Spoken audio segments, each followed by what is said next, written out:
జాతీయ షెడ్యూల్డ్ కులాల కమిషన్ నుంచి షెడ్యూల్ తెగల కమిషన్ రాజ్యాంగంలోని 89వ సవరణ ద్వారా 2003లో వేరు చేశారు.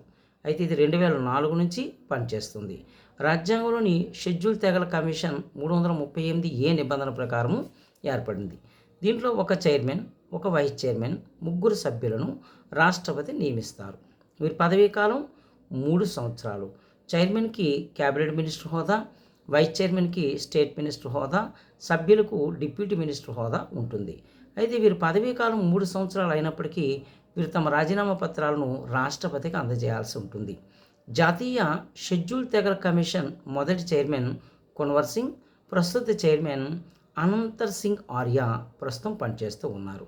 అయితే షెడ్యూల్ తెగలకు సంబంధించినటువంటి వివాదాలను, ఇతర రకాలైనటువంటి సమస్యలను కమిషన్కు మనం ఫిర్యాదు చేయవచ్చు.